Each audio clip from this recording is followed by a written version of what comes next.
Orang yang menganggap kehormatan sebagai sumbernya kebahagiaan. Ini orang yang dikendalikan oleh hasrat dan pengakuan orang. Dia sangat peduli dengan komentarnya orang, pandangannya orang, pengakuannya orang terhadap dirinya. Ya sebenarnya tidak salah, tapi harus tahu batas. Kalau hanya fokus ke situ saja, ya kamu kehilangan banyak dalam hidupmu. Karena hidup isinya tidak hanya itu.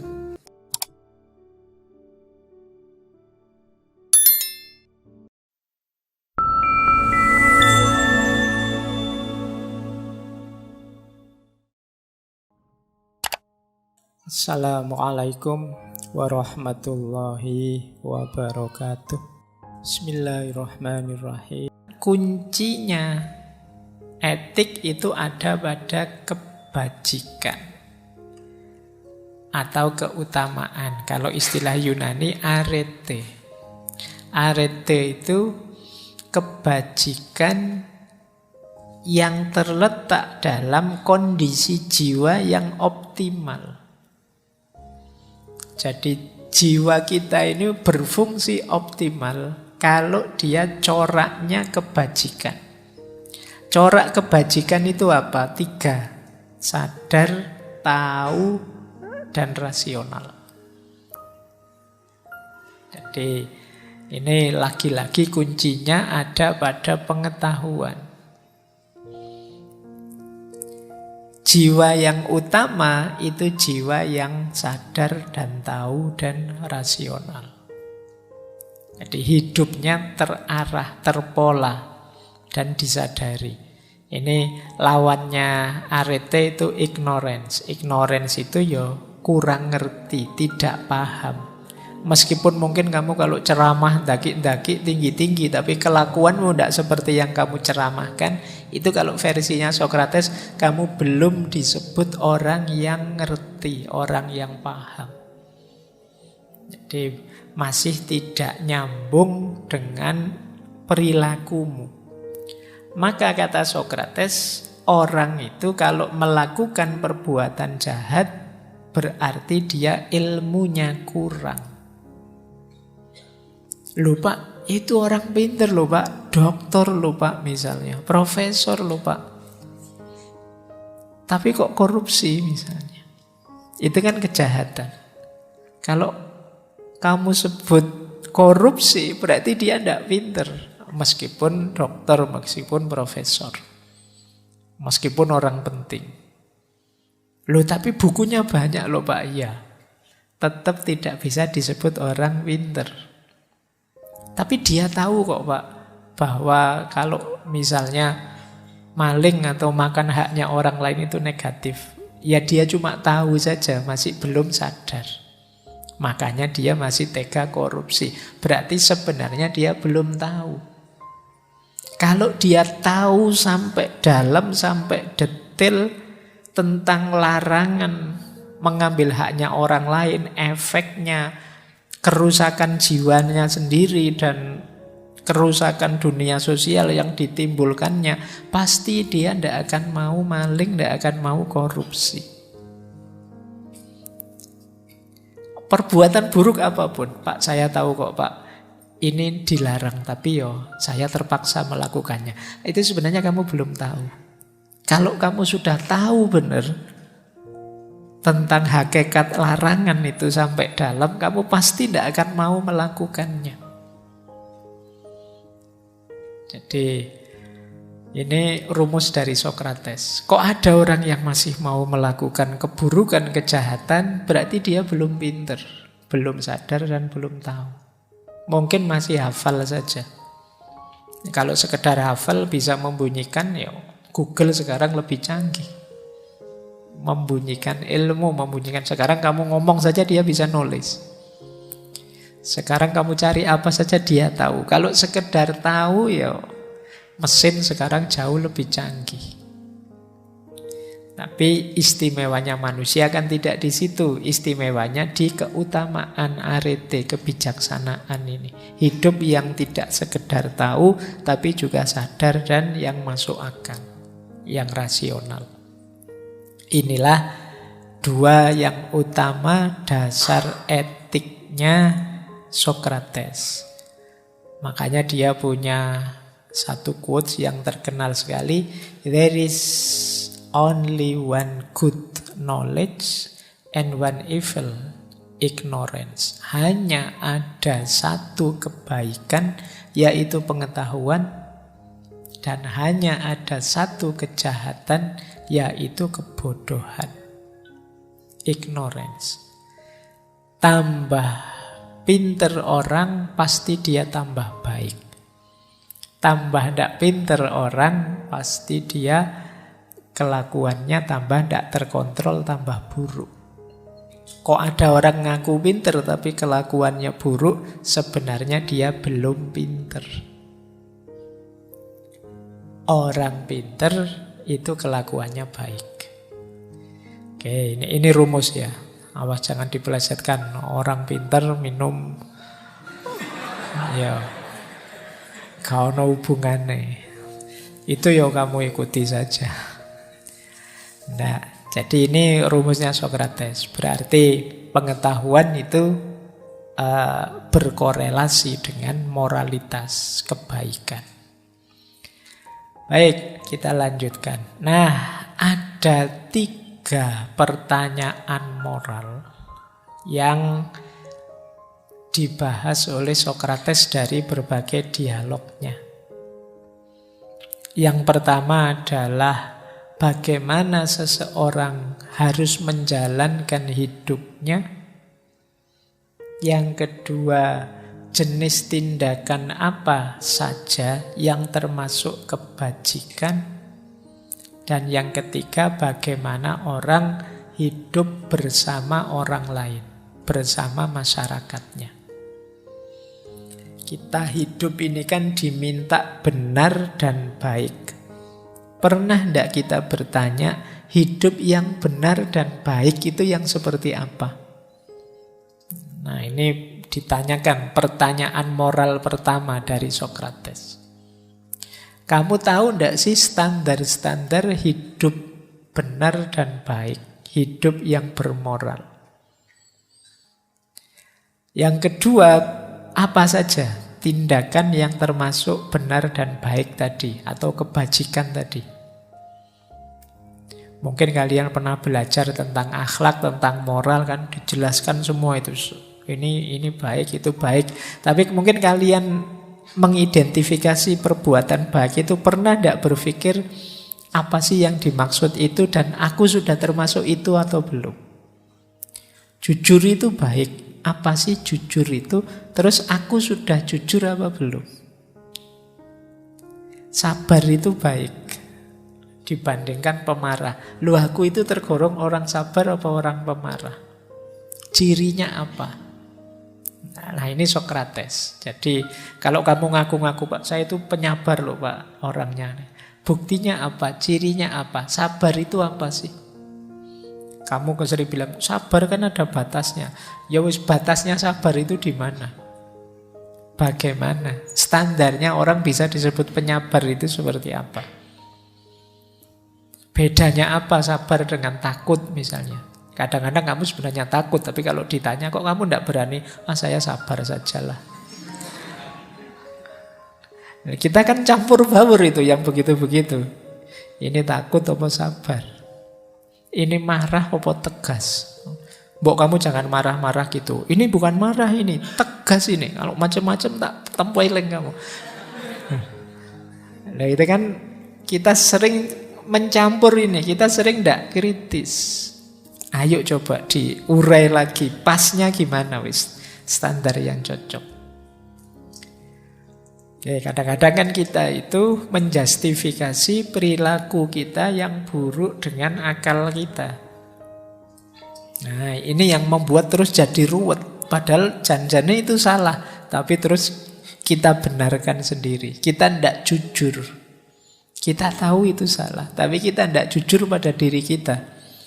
Ini kalau ketemu Socrates, kamu habis mesti.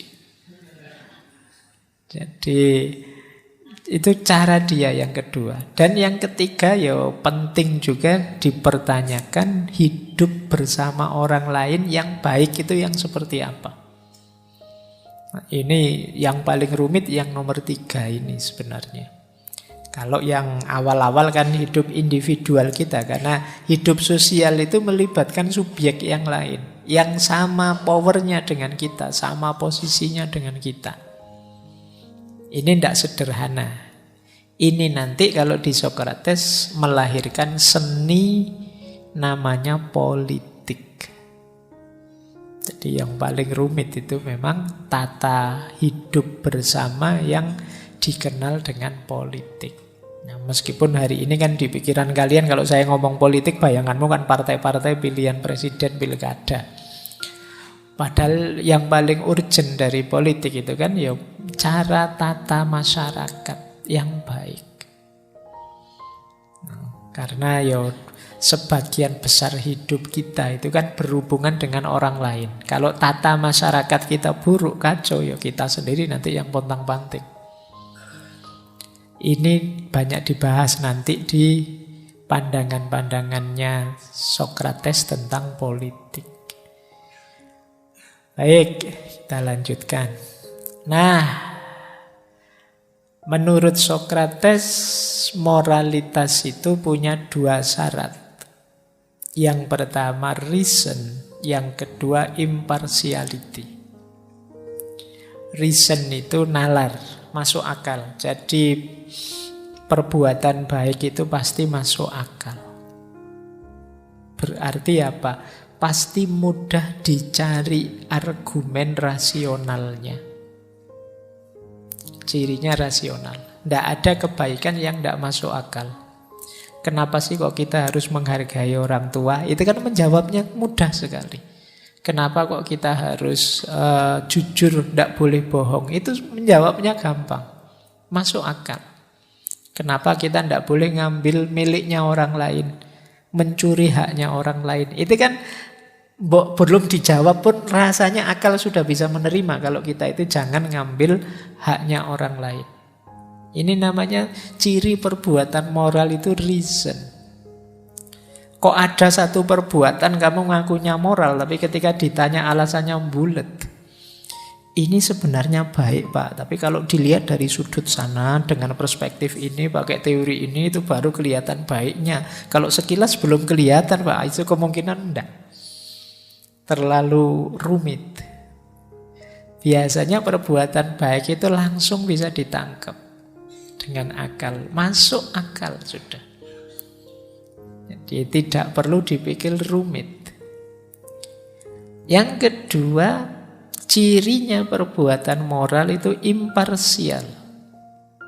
Berlaku untuk siapapun, kapanpun, dimanapun, tidak memihak. Kalau untuk saya, Pak, boleh bohong, tapi yang lain harus jujur, Pak. Ini namanya tidak imparsial. Jadi ya semuanya sudah. Kalau tidak boleh korupsi, ya semua tidak boleh korupsi. Dan tidak boleh dicari-cari situasi yang membolehkan korupsi. Jadi ini prinsip imparsial.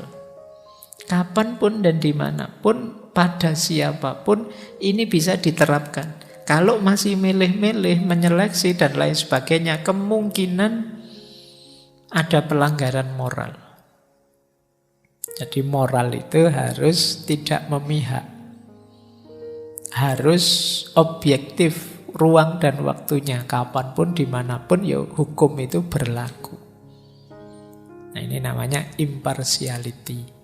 Jadi kalau kalian bingung, Pak, yang saya lakukan ini bermoral apa tidak? Pertama-tama coba tanyakan pikiranmu. Masuk akal enggak yang kamu lakukan? Ada kegamangan enggak? Makanya Rasulullah itu kan kalau waktu ditanya dosa itu apa wahai Rasulullah? Jawabnya Rasulullah, mahaka fi sodrika. Apa yang tergetar membuatmu agak enggak enak, enggak nyaman. Ada yang enggak beres ini. Nah, kalau istilahnya Sokrates ya mungkin ya enggak masuk akal. Ada yang enggak cocok, enggak masuk. Itu kemungkinan dosa. Yo, nanti dilanjutkan oleh Nabi kan ciri kedua, kalau orang lain tahu kamu malu, kamu tidak suka. Nah, kalau orang lain tahu ini itu, wah saya tidak enak sih. Itu kemungkinan besar tidak beres itu. Tapi kalau ya biar saja orang lain tahu, tidak masalah, wong saya ini. Nah, itu kemungkinan aman perbuatanmu, bukan sesuatu yang salah atau dosa. Ini bagi orang normal ya. Karena kadang-kadang ada yang tidak normal itu, perilaku memalukan ya dipamer-pamerkan. Nah, ini sudah memandangnya khusus. Tapi secara normal perilaku bermoral itu pasti masuk akal, nyaman dilakukan. Siapapun tahu kita tidak malu. Tapi kalau tidak masuk akal, kita melakukannya maju mundur, ragu-ragu, dan kita malu kalau orang lain tahu, kemungkinan tidak beres. Nyontek misalnya, itu kan kamu tidak tenang. Apa ada mahasiswa ujian nyontek terus santai, mumpung bisa nyontek, enggak, kan mesti dia, ini harus cepat selesai, ini sebelum ketahuan kan gitu. Dia tidak mau orang lain tahu. Kalau orang lain tahu gelisah. Nah, itu kemungkinan salah. Jadi kamu tidak perlu nyari, Pak, ayat Qur'annya apa ya dilarang nyontek, itu susah. Kamu rasakan saja. Begitu kamu merasa ini tidak pas, tidak nyaman, orang lain tahu mesti saya malu. Nah, ini kemungkinan keliru, perbuatan yang salah. Karena memang prasyaratnya moralitas itu dua, reason dan impartiality. Baik, kita lanjutkan. Nah, di situ Sokrates nanti bilang bahwa sistem moralitas yang didasarkan pada nilai-nilai emosional sementara itu hanyalah ilusi belaka, konsep yang kasar yang tidak masuk akal dan tidak ada benarnya. Jadi moralitas itu tidak bisa didasarkan pada sentimen kita, suka dan tidak suka kita. Kita kan itu sering memilih sesuatu dengan dasar suka dan tidak suka. Ini kan dasarnya emosi. Kata Sokrates, tidak masuk akal yang seperti itu. Kebaikan itu ya dasarnya pengetahuan, bukan emosi. Bukan kok, yo karena saya sudah suka itu Pak, kayaknya saya sudah cocok dengan itu. Tidak, bukan itu, bukan emosi dasarnya. Dasarnya itu ya pengetahuan. Maka tadi Sokrates dikenal alirannya objektivis. Jadi ada kebenaran, ada kebaikan yang objektif. Standar-standar kebaikan itu objektif, bukan karena perasaan kita.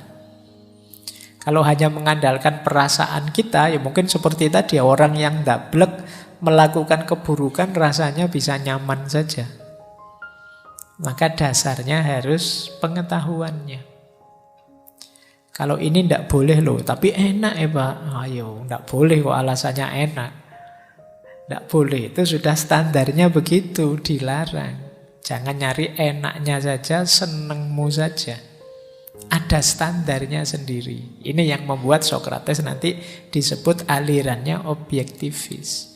Kok ada orang memutuskan satu perbuatan hanya dari emosinya saja, hanya dari kesukaannya saja, pilihan subjektifnya saja, itu bagi Sokrates tidak masuk akal dan tidak ada benarnya. Yo milih tindakan itu dasarnya pengetahuan tentang standar-standar kebenaran tadi. Baik, lanjut.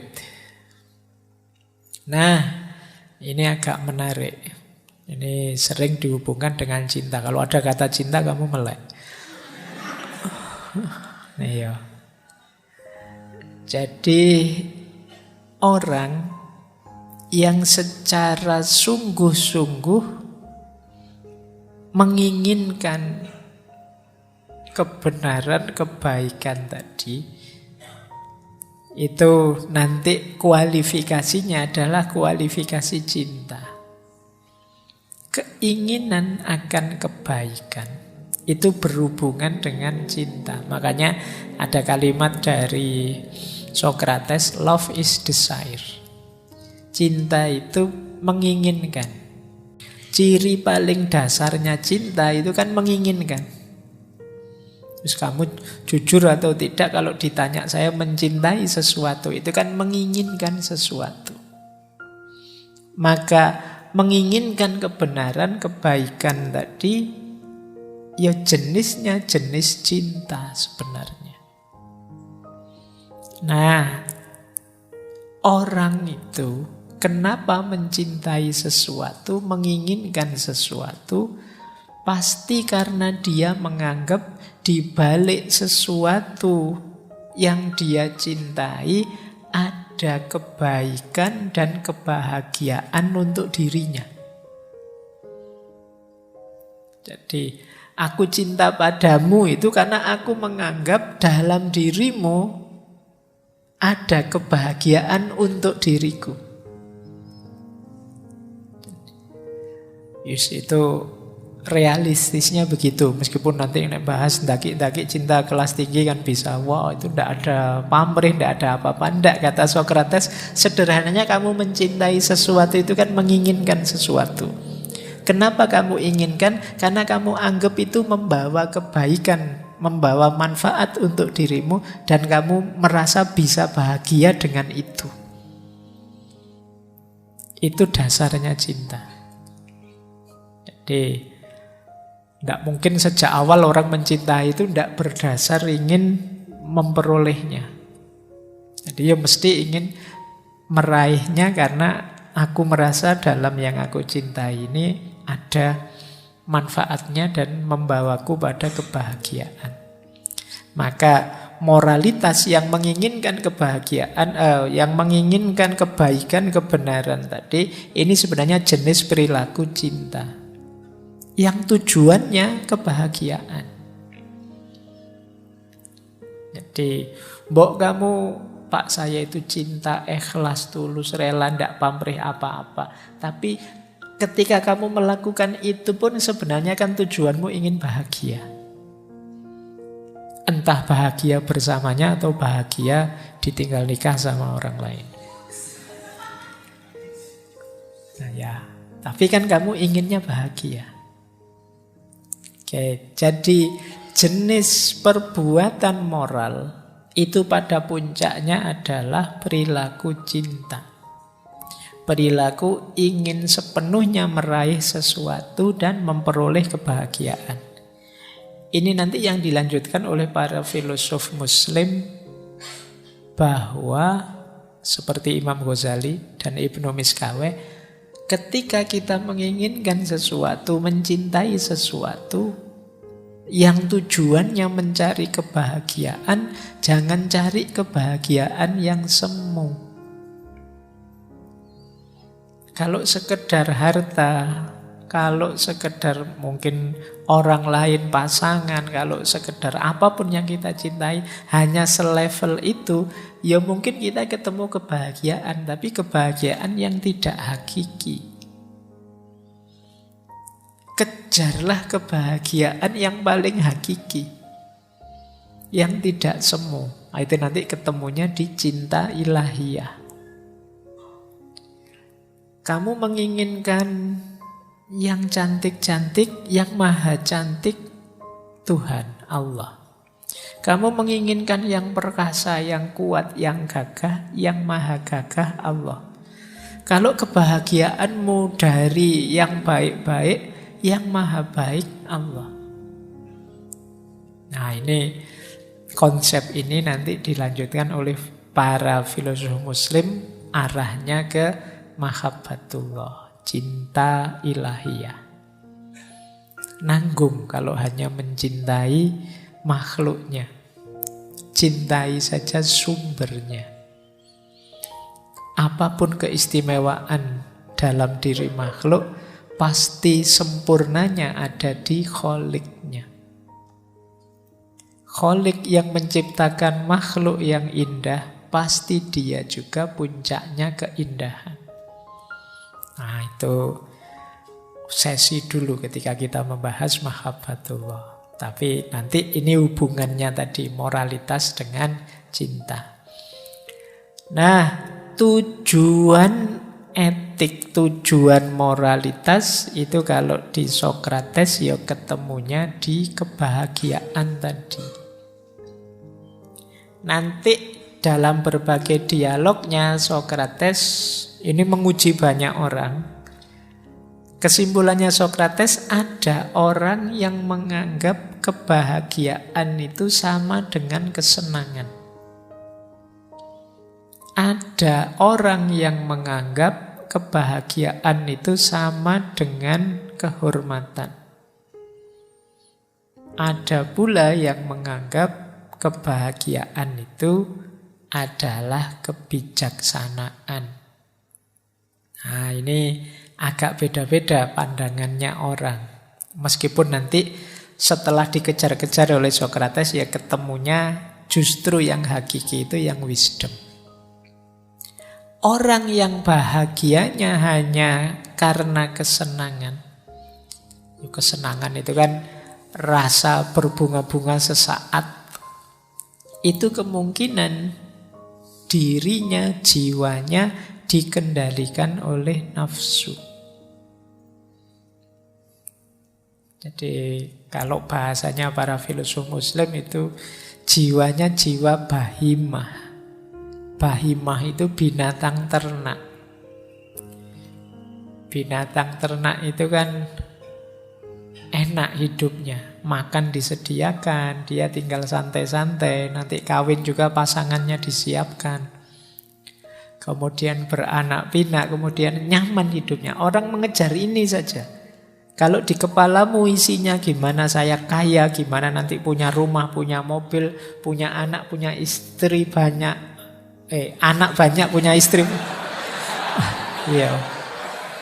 Punya istri, punya anak banyak. Ya kualik rek kamu. Jadi, nah, berarti apa? Kamu menganggap kebahagiaanmu hanya dari kesenangan. Jadi kamu tipe orang yang pertama ini. Jangan lupa ini durasi kebahagiaan yang paling singkat. Pleasure. Meskipun ya karena sangat nyata kelihatannya kamu sering terobsesi dengan ini. Enak nih, ya, itu kan barang enak itu kan kelihatan dan dekat.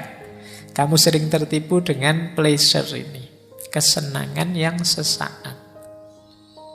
Ada yang versi 2. Versi 2 ini orang yang menganggap kehormatan sebagai sumbernya kebahagiaan.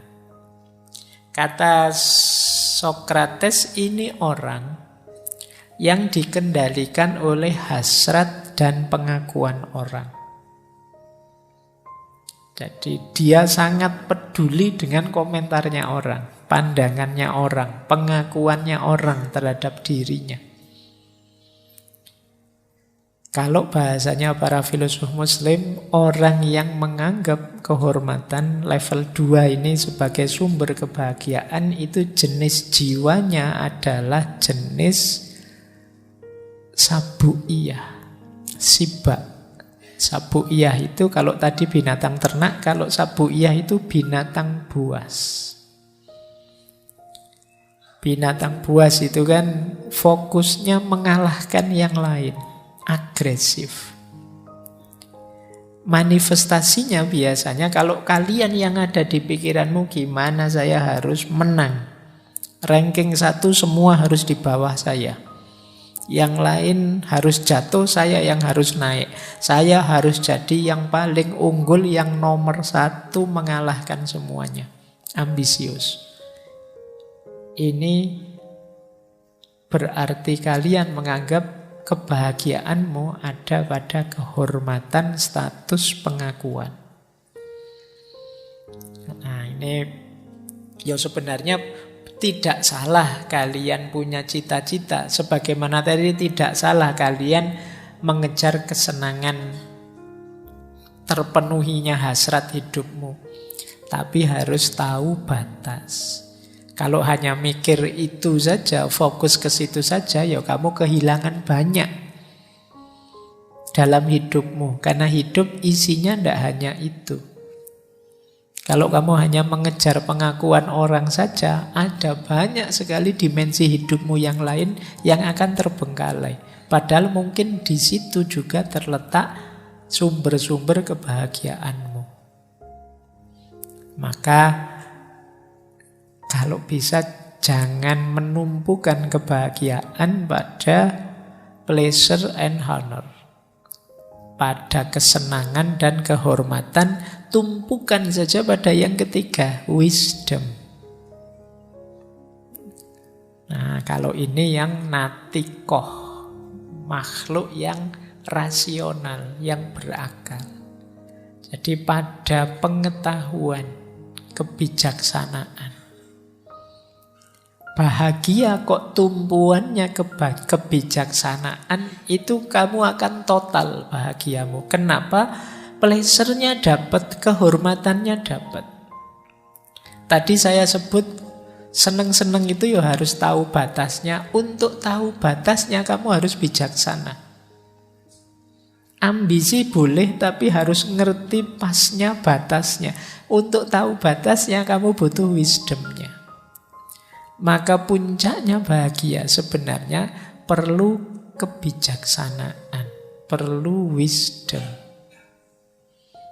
Nah, maka menurut Socrates ya, happiness itu orang itu ada kalanya fokus di pleasure, ada kalanya fokus di honor, tapi yang pas ya fokusnya di wisdom, kebijaksanaan. Baik.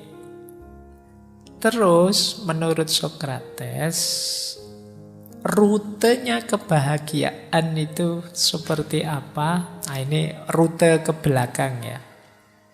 Jadi orang bahagia itu, ya kenapa tadi bukan kesenangan, bukan kehormatan, di situ dijelaskan lagi. Karena banyak loh orang itu yang terpenuhi semua kebutuhan binatang ternaknya tadi, yo kaya, yo anaknya banyak, yo pokoknya hidupnya makmur lah, tapi tidak bahagia. Gelisah, kesepian. Banyak juga yang terhormat, status sosialnya tinggi, dihormati, tapi dia tidak tenang hidupnya, khawatir, was-was, tidak nyaman. Jadi pasti bukan dua itu. Rute yang cocok apa? Rute yang saya gambar itu. Bahagia itu terjadi ketika jiwa kita berada dalam kondisi terbaik. Itu yang disebut perfection of soul. Nah, untuk membuat jiwa kita berada dalam kondisi terbaik, kita perlu jadi orang baik. Perilaku kita harus perilaku yang bermoral. Untuk tahu perilaku moral yang pas untuk diri kita, kita perlu kebijaksanaan atau wisdom. Jadi ini konsep kebahagiaannya Socrates. Diawali dari perfection of souls. Kemudian perfection of soul ini adalah buah dari kebajikan moral. Dan kebajikan moral itu kuncinya wisdom. Wisdom itu sumbernya adalah pengetahuan. Maka orang yang tidak mau belajar, tidak mau nambah wawasan, sulit bahagia. Kenapa? Ya, karena dia tidak akan sampai pada wisdom. Nanti banyak keputusan yang meleset, tidak cocok, tidak sesuai, karena mungkin pengetahuannya kurang. Kalau keputusannya meleset, perbuatannya juga pasti tidak sesuai, tidak cocok. Kondisi jiwanya tidak optimal, makanya dia tidak bahagia. Jadi rumusnya kebahagiaan dari Socrates itu ya kuncinya wisdom yang dimanifestasikan lewat perbuatan baik, yang itu nanti membuahkan perfection of soul. Jiwa kita yang jadi utama, optimal. Jadi kita itu, jiwa kita itu dayanya luar biasa. Untuk bisa optimal dia harus kita wujudkan melalui perbuatan-perbuatan baik yang sumbernya wisdom, yang wisdom sumbernya pengetahuan. Nanti boleh dicoba. Coba kamu cek dirimu sejauh mana pengetahuanmu berefek pada perbuatanmu dan perbuatanmu membuat nyaman batinmu. Semakin tinggi pengetahuan, semakin puas rasa batinmu. Nah, ini bahagia yang lebih hakiki dibandingkan bahagia kesenangan-kesenangan sementara, kehormatan, pengakuan. Kalau kalian mengalami perfection of soul ini, komentar-komentarnya orang, kritiknya haters, itu tidak terlalu penting lagi. Kita sudah nyaman, puas dengan diri kita. Kenapa kok kita sering gelisah? Itu karena biasanya kita belum puas dengan diri kita, maka kita mencari keluar kemana-mana. Akhirnya hanya gelisah. Makanya kan kadang banyak cerita-cerita ini orangnya terkenal, kaya raya, sering main film, banyak main drama, kok tiba-tiba bunuh diri misalnya. Itu dia gelisah. Dalam dirinya tidak mengalami tadi perfection of soul. Nah, ini argumennya Socrates ini mungkin menarik kalau teman-teman ditanya orang, kenapa sih kita harus berbuat baik? Jadi selama ini mungkin kita menganggap berbuat baik itu manfaat untuk orang lain. Amal soleh itu menguntungkan orang lain. Kalau pakai teorinya Socrates ini enggak. Perbuatan baik kita itu menguntungkan kita sendiri. Karena disitulah terjadi perfection of soul. Kondisi jiwa kita jadi optimal. Akhirnya kita nyaman, kita tenang, tidak gelisah lagi.